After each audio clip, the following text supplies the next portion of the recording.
$1 trillion in credit card debt. Yikes. Less than 20% of the people out there even have $500 saved up in case something bad happens. Yeah. That's a big problem. You actually don't have to have a car loan.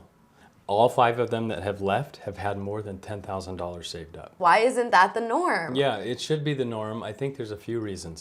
We are talking to Gregg Murset. He's a certified financial planner, and guess what? October is actually financial planning month, and here in Ohio, under Ohio law, the graduating class of 2026 actually is gonna have to earn a half credit of financial literacy to be able to graduate. So we're gonna talk to him about what kids and young adults need to know to be successful in their finances in the future.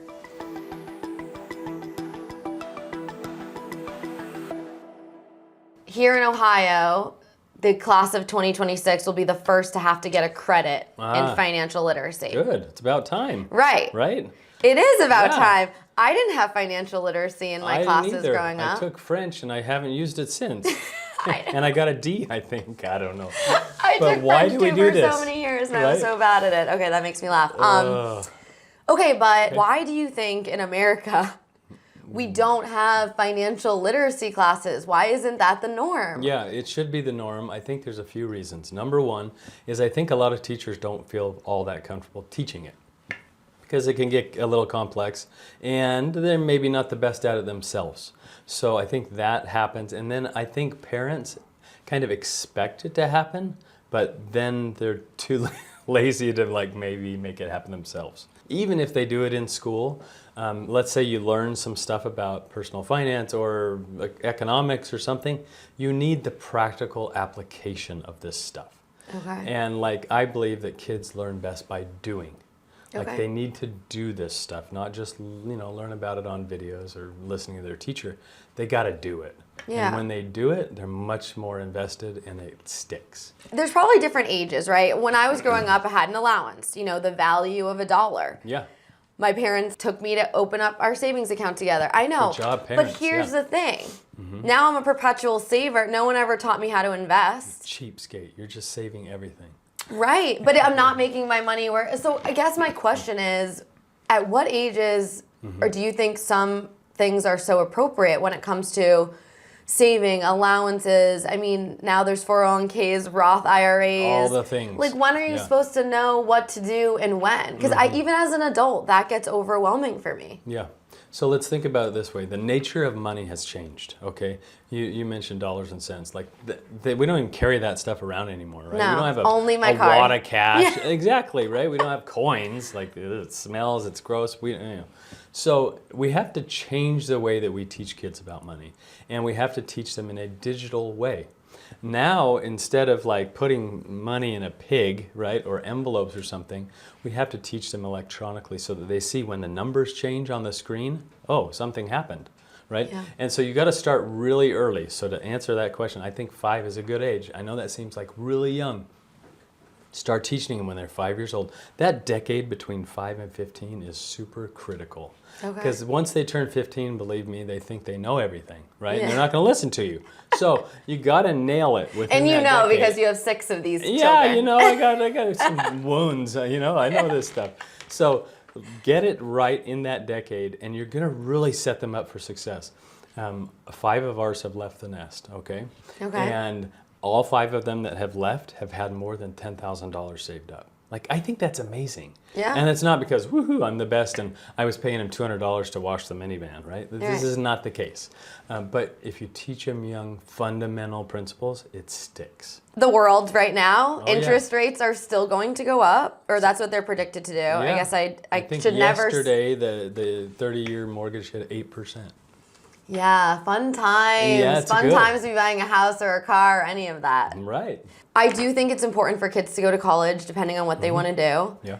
And you don't want to scare them or like say you can't, but how much should they know before they go if they need to take out loans? And do they just need to know the truth? They got to know all this stuff, right? I believe that kids need to know from when they're little all the way up till teenagers. They need to understand a balanced financial approach. Okay, and what I mean by a balanced financial approach, you don't just earn your money and blow it all, right? Right. Earn and burn it is what I call it. They need to earn it, and then they need to break it up into three distinct and separate areas. Okay. The first is saving and investing.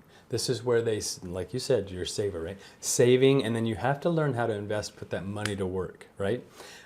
Understand that. Then sharing is where you give some money to charity or something, church, whatever, that makes you believe, reinforces that you're not the only thing in the whole world. Okay? Yeah.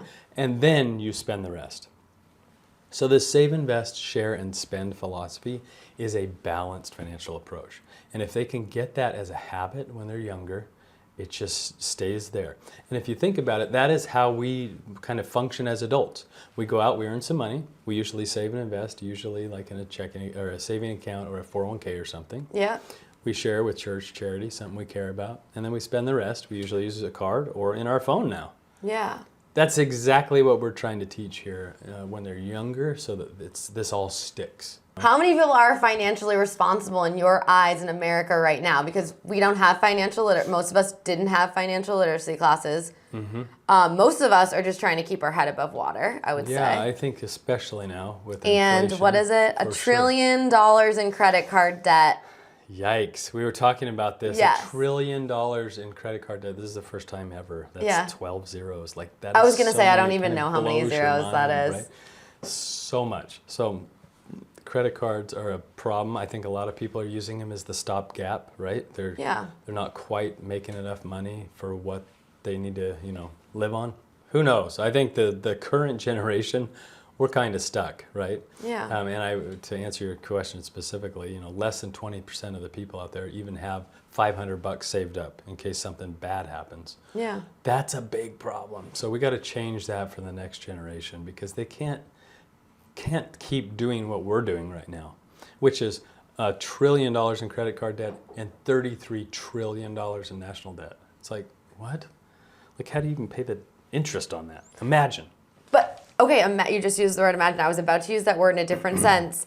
It sort of has just become imaginary money to me. Yes. Talking heads are saying, billion, trillion. What was it? Billion or trillion? Like, these are huge differences, and we're just becoming a little numb to all this. And when I call what they're doing right now is spending OPM, other people's money. Okay, spending OPM is kind of fun, and it's kind of easy, right? It's like, it's not mine, so what the heck, let's do it.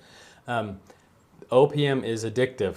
It's really problematic, and so we really have to try to help the next generation. I know I keep going back to them because I think they're where we have a little hope, right? Yeah. Teach them that OPM is not the norm. Like, if you want something, like, bust it out and go get some money and then buy you that thing. And then when, the kid buys a scooter because he saved up for a month and just leaves it in the driveway and gets run over by the car, like, that's going to hurt. Like, it's going to be like, oh my goodness, I had to shovel dog poop and clean the car and, all these things. That's where it really starts, like, crystallizing for a kid. Yeah. And that's how you change behavior. Most people's lives revolve around getting loaned money. Yeah. Your car payment, your mortgage, that is all money we don't have. We're paying it down. Give me 3 things that you think we can change right now with this generation to maybe turn the tides for future generations. Right. So here's the first one. I would say that balanced financial approach is super important, because they need to learn that they need to save some of their money. Okay.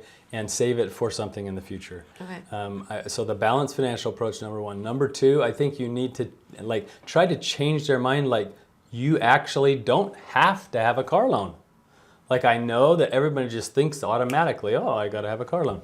Like, my family growing up, my parents never had a car loan. They always bought a car with cash. We probably didn't have the fanciest car around, but it was reliable, it worked, whatever. Yeah. What do you think I did?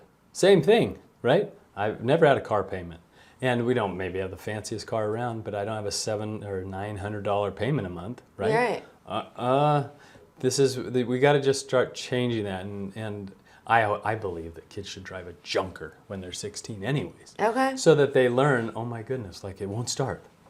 They have to figure that out, Resiliency. Yeah, it's a good thing, and just let it be a hunk of junk, you know. And Yeah. I mean, we don't want it totally unsafe.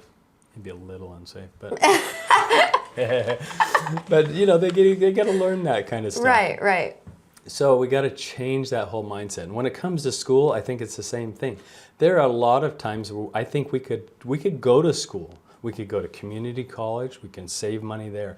Tons of online options these days that you can knock out those general classes and not pile up debt sky high. Yeah. So be smarter with that, but you got to change the mindset with the younger generation. Instead of, oh, I'm going to school, I guess I'm going to be $200K in debt.